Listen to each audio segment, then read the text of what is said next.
The terrifying call. It was a night like any other. Sarah sat in her apartment, curled up on the couch with a cup of tea, the soft hum of the city outside her window barely reaching her ears. The clock on the wall ticked steadily toward midnight. She had always loved the quiet of the late hours. It was her time to unwind after a long day at work. As she flipped through channels on the television, her phone buzzed on the coffee table. Sarah reached for it absent-mindedly, expecting a text from a friend or maybe an email from work. But when she saw the incoming call, her heart skipped a beat. The number was unfamiliar. She stared at the screen for a moment, puzzled. It wasn't a number she recognized, and yet something about it felt oddly familiar. A cold chill crept up her spine, but she quickly pushed the feeling aside. Maybe it was just a wrong number or a telemarketer. She was just being paranoid. With a deep breath, she answered the call. "Hello," she said, her voice slightly trembling. There was a long pause on the other end of the line, a silence that seemed to stretch out far longer than it should have. Just as Sarah was about to hang up, she heard a faint, raspy breath. And then a voice, low and gravelly, spoke her name. Sarah. Her blood ran cold. It was a voice she didn't recognize, yet it sent a wave of dread over her. It was almost familiar, but she couldn't place it. The voice was distant, echoing as if coming from somewhere far away. And yet, it felt like it was right there in the room with her. "Who is this?" Sarah demanded, her voice barely above a whisper. She felt a lump form in her throat, her hand gripping the phone tightly.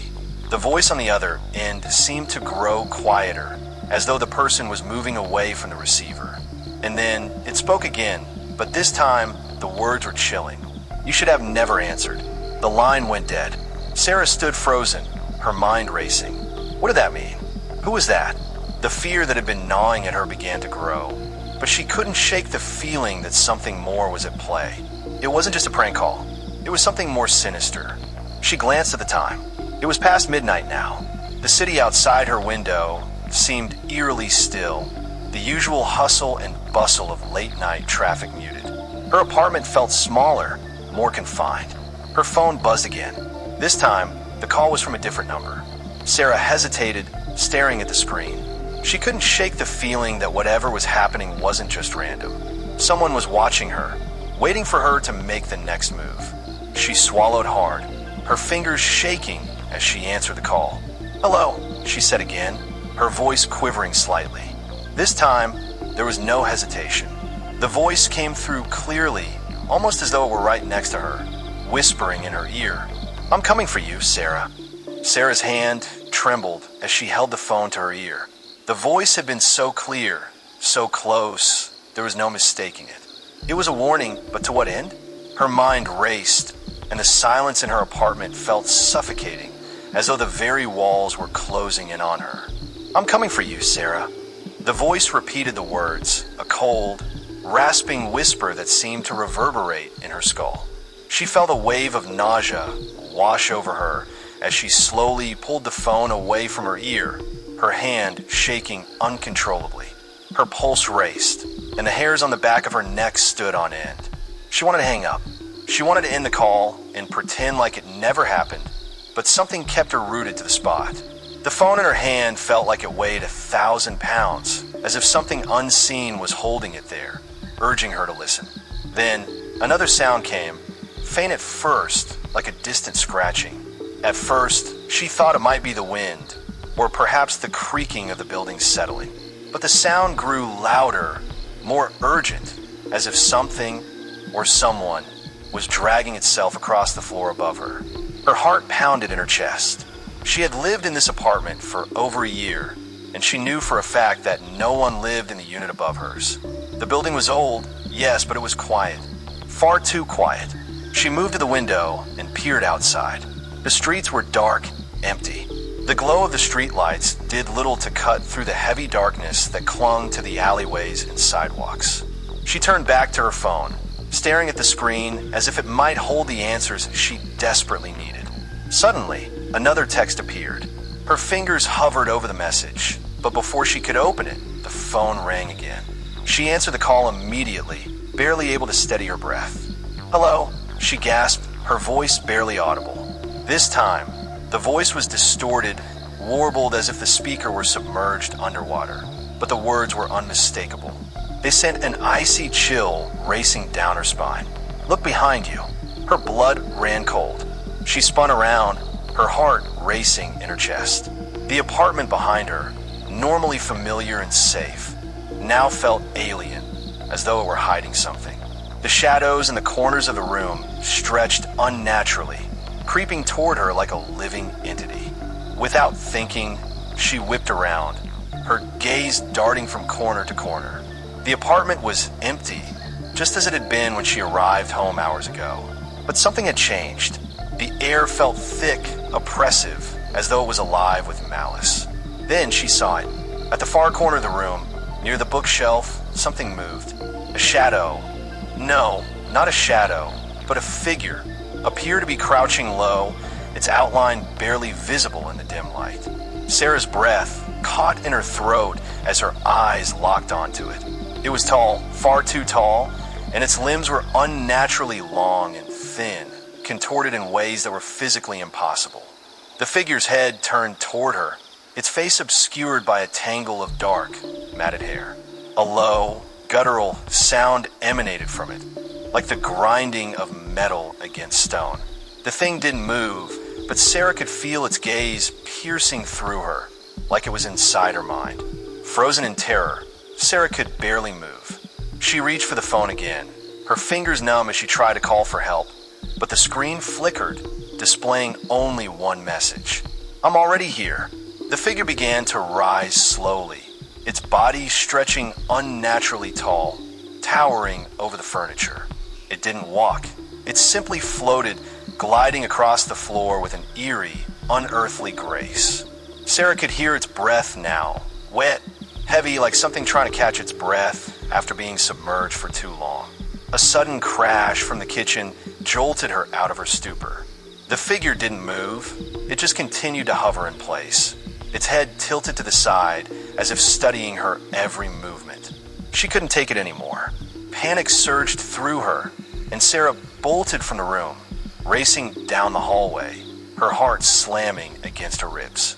She reached for the door, but when she yanked it open, the hallway outside was completely dark, impossibly so, as if the very lights had been snuffed out by some unseen force.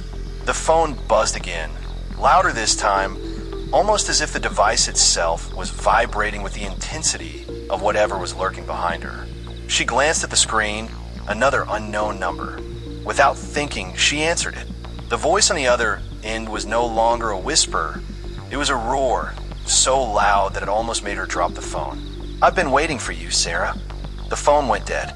In the silence that followed, she could hear the unmistakable sound of footsteps behind her, slow, deliberate, dragging across the floor. She spun around, but the hallway was empty. There was no one there. But then she heard it, a low, raspy breath, right behind her ear. She turned again, but no one was there. The sound was all around her now, surrounding her from all directions. She could feel its presence, the weight of it pressing in on her, pushing her into a corner.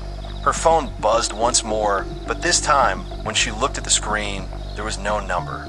Just a message. "I'm coming. You can't escape." The figure was getting closer, closer with every breath she took. Its presence was like an icy wind, cold and suffocating, its shadow darkening every corner of her apartment. Sarah's heart pounded so loudly it drowned out everything else. She couldn't escape. She couldn't breathe. And then, just as the figure reached out toward her, its fingers long and skeletal, everything went black. Sarah's vision blurred. The darkness was complete. She could feel herself being pulled into it, swallowed by it, as if the very air around her was dissolving into blackness. The last thing she remembered was the skeletal fingers reaching for her, cold and inhuman, before everything faded into nothingness. When she opened her eyes again, she was no longer in her apartment. The familiar walls, the comfortable furniture, the warmth of her home, everything had vanished. She was standing in the middle of an endless, desolate landscape, surrounded by an all-encompassing fog. The air was thick with the stench of decay, and the ground beneath her feet felt uneven, as though the earth itself was shifting. Panic set in. She spun around, but there was no sign of the thing that had been pursuing her. No figure with the long, twisted limbs. No eerie whispers in the dark. Just silence. The kind of silence that felt like it was pressing against her chest, squeezing the life out of her with every breath. "Where am I?" she whispered to herself. But her voice sounded strange in this place. Hollow, as though the words weren't her own. A faint, distant sound caught her attention, like a low moan, a sound that reverberated in the very ground beneath her. It sent a shiver down her spine. She wasn't alone. She was never alone here. The fog began to swirl, coiling like something alive, and she could feel eyes on her. She wasn't sure how she knew, but she knew. Someone was watching her.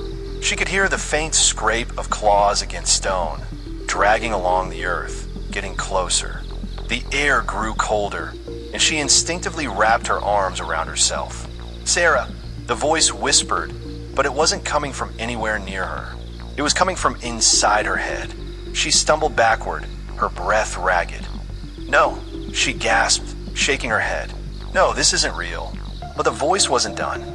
It grew louder, more insistent. "Sarah, you can't escape. You're mine." The fog thickened, and she could barely see her own hands in front of her face. The ground beneath her feet seemed to shift, tilting as though it were alive and moving. The sound of something dragging itself on the ground echoed louder, filling the air with a sense of impending doom. And then she saw it. In the distance, through the fog, a pair of glowing red eyes appeared. They were watching her, unblinking, glowing with an unnatural light. The eyes were enormous, far too large for any creature she could imagine, and they seemed to pierce through the darkness, locking onto her with terrifying intensity. The creature, if that's what it was, slowly emerged from a mist. It was tall, far taller than any human, with limbs that were disturbingly long and thin. Its skin was pale, almost translucent, and veins of black ran across its body like some twisted map. The thing's head was covered in matted black hair, but what sent a shock of terror through Sarah's heart was its face, or rather, the lack of it. Its face was a blank, featureless expanse of skin, devoid of eyes, nose, or mouth. And yet, Sarah could feel it watching her, reading her thoughts as though it knew her every fear. The creature took a step toward her, and the ground seemed to tremble with each movement it made. Its feet made no sound as it moved through the fog, but Sarah could feel its presence, heavy and suffocating. "Come closer, Sarah," the voice whispered again, now echoing in her mind, reverberating off the very air around her. "You belong to me." Sarah stumbled backward, her legs trembling, but her body wouldn't move fast enough. The creature was closing the distance between them, its long, bony fingers outstretched, reaching for her. The temperature dropped even further, as she could see her breath in the air, vaporizing in front of her. In a panic, she turned to run, but the fog swirled around her, disorienting her. She couldn't see anything, and the sound of the creature's movements echoed in every direction, making it impossible to know which way to go. The air felt heavier now, suffocating, as though it were pushing against her, trapping her in this nightmare. And then, she heard it again, the voice. "Sarah." This time, it wasn't coming from the creature. It was coming from behind her, from the phone in her pocket. Her heart stopped. She hadn't even realized she still had her phone with her. But now, the call seemed to echo through the very air, the voice distorting into something twisted and mocking. Without thinking, she reached into her pocket and pulled the phone out. The screen flickered, and she saw an incoming call. No number, just an empty space where the caller ID should have been. "Answer it, Sarah," the voice urged, its tone now dripping with malice. Terror surged through her veins as she answered the call, her hands shaking violently. "Hello," she whispered, but her voice trembled so much she barely recognized it. The response wasn't a voice this time. It was a laugh, low and guttural, the kind of laugh that sent chills down her spine, as if something deep and dark was watching her, delighting in her fear. "You can't hide," the voice rasped. "You belong to me. Your soul is mine." Sarah screamed, but the sound was swallowed by the thick fog. She tried to run again, but her feet felt like they were stuck in place, as though the very earth was holding her back. And then, just as the creature's long fingers were about to touch her, the ground beneath her feet cracked open with a deafening noise. A massive, gaping void appeared, swallowing everything around her. The creature's eyes glowed brighter as it leaned closer, its mouth stretching open wide, far too wide to be natural. "You can't escape, Sarah," it whispered one last time. But just as Sarah thought she would be pulled into the darkness, something snapped inside her. A surge of adrenaline shot through her veins, and she pushed herself forward, running as fast as her legs could carry her. The fog seemed to part in front of her, and in the distance, she saw a faint, flickering light. Hope! A way out! The creature roared behind her, but Sarah didn't look back. She didn't dare. With every ounce of strength left in her, she sprinted toward the light, praying it was the way back to reality. But as she reached the light, she felt a cold hand grasp her ankle, pulling her down into the void. Sarah's breath was shallow and frantic. The creature's grip on her ankle tightened, sending a cold shock of fear through her body. She kicked wildly, trying to free herself from the icy fingers that seemed to burrow into her skin, as though they were part of the very darkness itself. But the more she struggled, the stronger its hold became. The fog swirled around her like a living thing, constricting and suffocating, blurring her vision, making it impossible to see anything beyond the crawling shadows that pressed in from all sides. As the hand yanked her further into the abyss, Sarah screamed, her voice piercing the suffocating silence. The creature's laughter, low, twisted, and cruel, echoed around her, reverberating off the very walls of the void. She felt like she was falling into an endless chasm, the weight of it pulling her down, deeper and deeper into an unimaginable dark. And then, the phone rang again. Sarah's eyes widened in disbelief. Even in this nightmare, her phone was still with her, its screen flickering with a number that was not a number at all, just a blank, empty space. The ringing grew louder, more insistent, like a mocking reminder of her helplessness. With trembling hands, she yanked the phone out of her pocket and answered it, desperate for anything to stop this madness. A voice, distorted and guttural, filled her ears. It was not the creature's voice, but something worse. "Sarah, why do you keep running? You can't escape." The voice was familiar, too familiar. A chill ran down her spine. It was a voice she had heard before, many times in her dreams. It was the voice of someone she had lost, someone she never thought she would hear from again. "Mom," she whispered, her voice trembling. There was a long pause on the other end of the line, and then a low, eerie laugh. "Not your mother," the voice crooned. "Not anymore." The line went dead, but the coldness lingered, washing over her, filling her with a sense of dread she could not shake. The darkness seemed to press in tighter, and the ground beneath her feet began to shift, breaking apart like crumbling stone. The air was thick with a foul, musty scent, like the rotting decay of something ancient, forgotten. Suddenly, the fog around her parted, revealing something far worse than anything she could have imagined. There, standing in the middle of the chasm, was a reflection of herself. But it wasn't her. It was something twisted, something wrong. Her reflection stood with a hollow, empty gaze, its skin pale and mottled, eyes black as coal, void of any warmth or humanity. It smiled at her, a smile that stretched too wide, far too wide, exposing rows of jagged, broken teeth. "Welcome to your end, Sarah," it hissed, its voice a perfect mimicry of her own.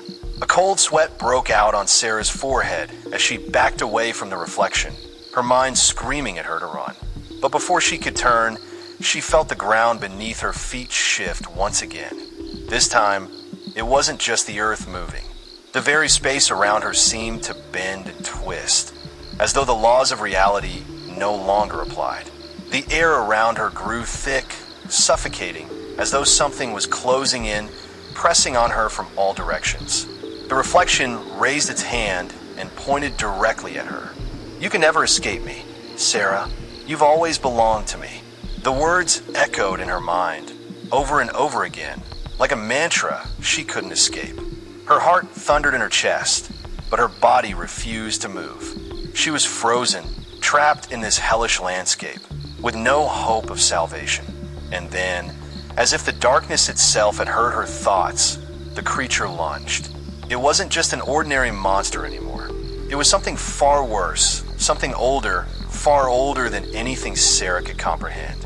Its body seemed to expand, twisting and distorting into a grotesque form, a mass of writhing limbs and tendrils that stretched toward her like the arms of nightmare-made flesh. With a final, horrible scream, Sarah closed her eyes, but the nightmare did not end. The awakening. When Sarah opened her eyes again, she was no longer in the fog, no longer in that place of nightmares. She was back in her apartment, sitting on the floor, the phone still clutched in her trembling hand. The room was eerily quiet. The only sound was the faint hum of the refrigerator and the ticking of the clock on the wall. She blinked, confused. Was it all just a dream? A nightmare? She rubbed her eyes, trying to shake the fog from her mind. Her heart was still racing, and her hands shook uncontrollably. She felt an overwhelming sense of relief until she glanced at the phone in her hand. The screen was cracked, spiderwebbed with fractures that spread from the center of the display. The battery was dead, yet it flickered to life just as her eyes focused on it. A new message appeared on the screen. No number, just a simple, chilling text. "I'm always watching, Sarah. You can never escape." The words sent a jolt of terror through her, and she dropped the phone as if it were burning her hand.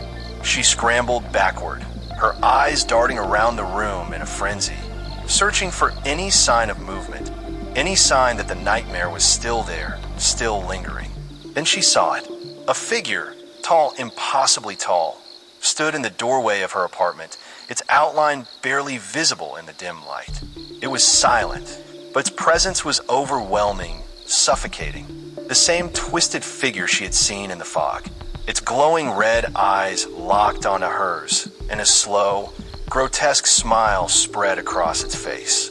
Sarah screamed, but the sound was swallowed by the dark.